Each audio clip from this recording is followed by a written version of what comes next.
ओम गम गणपतये नमः। नमस्कार मित्रों, नेपच्यून ज्योतिष में फिर से आपका स्वागत है। आज हम कलयुग के बारे में जानेंगे। कलयुग में आज से कलयुग के अंत तक क्या क्या होने वाला है, आइए इसे विस्तार से जानते हैं। महर्षि व्यास जी के अनुसार कलयुग में वेदों का पालन कोई नहीं करेगा। कलयुग में विवाह को धर्म नहीं माना जाएगा। शिष्य गुरु के अधीन नहीं रहेंगे। पुत्र भी अपने धर्म का पालन नहीं करेंगे। कोई किसी कुल में पैदा क्यों न हुआ हो, जो बलवान होगा वही कलयुग में सबका स्वामी होगा।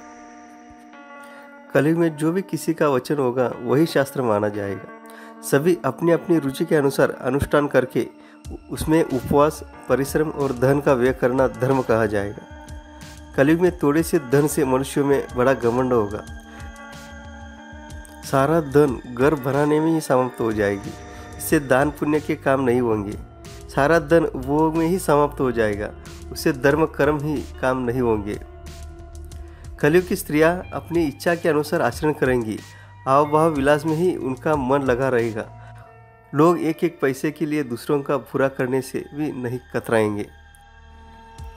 कलयुग में सब लोग सदा सबके लिए समानता का दावा करेंगे।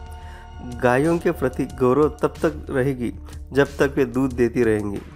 कलयुग की प्रजा बाढ़ और सूखे के भय से व्याकुल रहेगी। सबके नेत्र आकाश की ओर लगे रहेंगे। वर्षा न होने से मनुष्य तपस्वी लोगों की तरह मल, फूल और पत्ते खाकर और कितने ही आत्मघात कर लेंगे। कलयुग में सदा अकाल ही पड़ता रहेगा।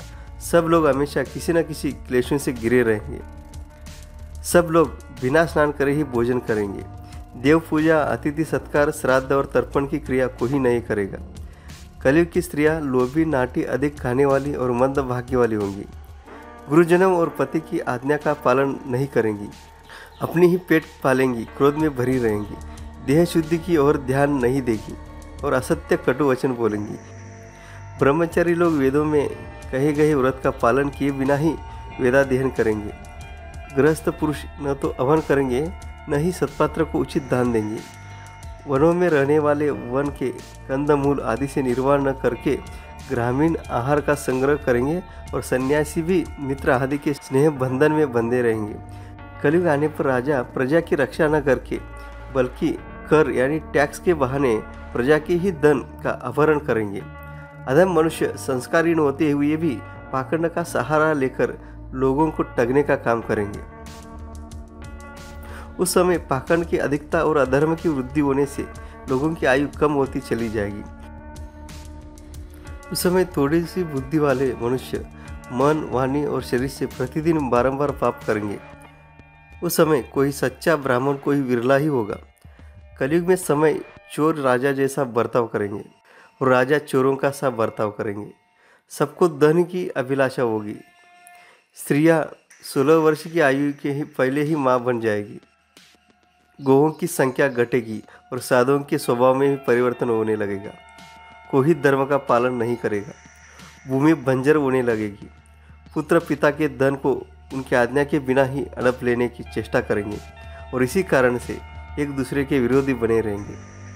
जो शील और सदाचार से भ्रष्ट है, ऐसे ही लोग सुखी रहेंगे। कोई किसी से बंधु बांधव का नाता नहीं रखेगा। लोग ऋण चुकाए बिना ही हड़प लेंगे तथा जिसका शास्त्र में कहीं विधान नहीं है, ऐसे यज्ञों का अनुष्ठान होगा। मनुष्य अपने को ही पंडित समझेंगे और बिना प्रमाण के ही सब कार्य करेंगे। तारों की ज्योति फीकी पड़ जाएगी।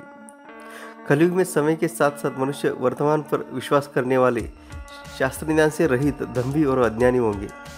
कलयुग के अंत के समय बड़े बड़े भयंकर युद्ध होंगे।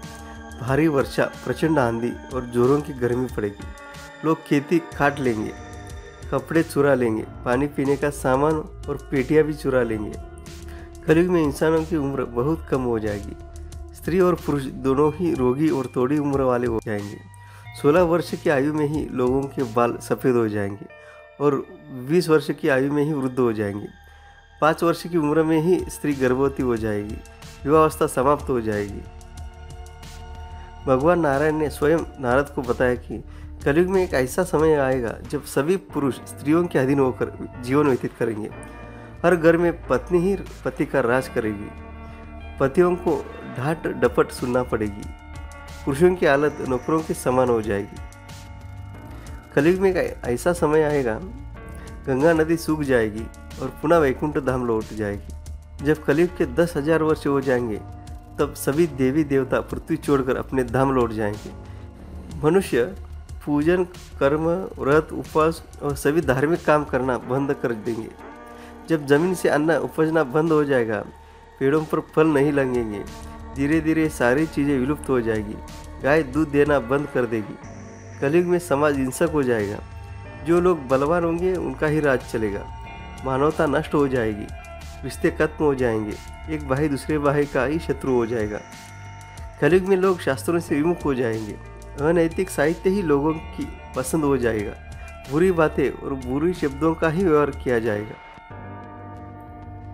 कलयुग में ऐसा समय आएगा जब स्त्री और पुरुष दोनों ही अधर्मी हो जाएंगे। स्त्रियां पतिव्रत धर्म का पालन करना बंद कर देगी और पुरुष भी ऐसा ही करेंगे। स्त्री और पुरुषों से संबंधित सभी वैदिक नियम विलुप्त हो जाएंगे।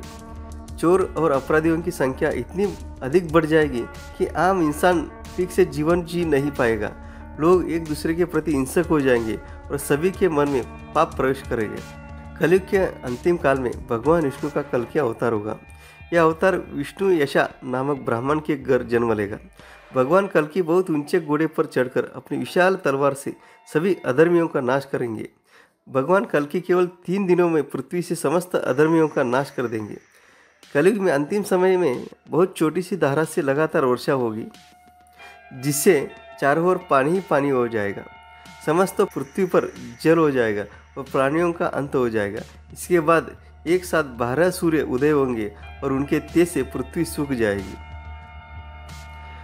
कलयुग यानी काला युग, कलह क्लेश का युग, जिस युग में सभी के मन में असंतोष हो, सभी मानसिक रूप से दुखी हो, वही युग ही कलयुग है। कलयुग के अंत में संसार की ऐसी दशा होगी कि अन्न नहीं उगेगा। लोग मछली मांस ही खाएंगे और भेड़ व बकरियों का दूध पिएंगे। गाय तो दिखना भी बंद हो जाएगी। मनुष्य जप रहित नास्तिक और चोर हो जाएंगे। सभी एक दूसरे को लूटने में रहेंगे। कलयुग में समाज हिंसक हो जाएगा। जो लोग बलवान होंगे उनका ही राज चलेगा। मानवता नष्ट हो जाएगी। रिश्ते खत्म हो जाएंगे। एक भाई दूसरे भाई का शत्रु हो जाएगा। जुआ, शराब, परस्त्रीगमन और हिंसा ही धर्म होगा। पुत्र पिता का और पिता पुत्र का वध करके भी उद्विग्न नहीं होंगे। अपनी प्रशंसा के लिए लोग बड़ी बड़ी बातें बनाएंगे, किंतु समाज में उनकी निंदा नहीं होगी। उस समय सारा जगत म्लेच्छ हो जाएगा। एक आध दूसरे आध को लूटेगा। कलयुग में लोग शास्त्रों से विमुख हो जाएंगे। अनैतिक साहित्य ही लोगों की पसंद आ जाएगी। स्त्री पुरुष दोनों ही अधर्मी हो जाएंगे। जो जो घोर कलयुग आता जाएगा, त्यो उत्तरोत्तर धर्म, सत्य, पतिव्रता, क्षमा, दया, आयु, बल और स्मरण शक्ति का लोप हो जाएगा। कलयुग के अंत में भयंकर तूफान और भूकंप ही चला करेंगे। लोग मकानों में नहीं रहेंगे। लोग गड्ढे खोद कर रहेंगे। धरती का 3/8 अंश अर्थात लगभग 3.5-4 फुट नीचे तक धरती का उपजाऊ अंश नष्ट हो जाएगा। धरती पर लगातार बढ़ रही गर्मी से होगा। कलयुग के अंत में सूर्य का तेज इतना बढ़ जाएगा कि 7 समुद्र और नदियाँ सूख जाएंगी। वर्षा पूरी तरह बंद हो जाएगी। सब कुछ जल जाएगा। इसके बाद फिर 12 वर्षों तक लगातार बारिश होगी, जिससे सारी धरती जलमग्न हो जाएगी। कलयुग का प्रजा बाढ़ और सूखे के भय से व्याकुल रहेगी। सबके नेत्र आकाश की ओर लगे रहेंगे। वर्षा न होने के कारण मनुष्य तपस्वी लोगों की तरह फल मूल पत्ते खाकर कितने ही आत्मघात कर लेंगे। कलयुग में सदा अकाल ही पड़ता रहेगा। सब लोग हमेशा किसी न किसी क्लेशों से घिरे रहेंगे। सोचकर ही ऐसा लगता है कि कैसे ही ये हमारी पीढ़ी अचानक खत्म हो जाएगी, कैसे ये दुनिया अपने आप ही नष्ट हो जाएगी और पृथ्वी का नया जन्म होगा। कलयुग जिसे सबसे बेकार युग माना गया है, उस कलयुग का अंत होगा। कलयुग में एक इंसान दूसरे इंसान पर भरोसा करना बंद कर देगा, और जब इंसान को खुद पर ही भरोसा नहीं है तो वह धर्म ग्रंथों पर विश्वास नहीं करेंगे। इसे ही कलयुग कहते हैं। जीवन में जितने पाप अब तक आपने किया है उसका पश्चाताप भी कर लीजिए। बहुत कम समय है, इसलिए अपने कर्मों को सही मार्ग दीजिए और प्रभु को याद कीजिए। शायद आपकी मृत्यु सही तरह से हो, बस यही चाह रहा है। वैसे भी कलयुग का अंत होगा, बड़ा ही भयानक होने वाला है।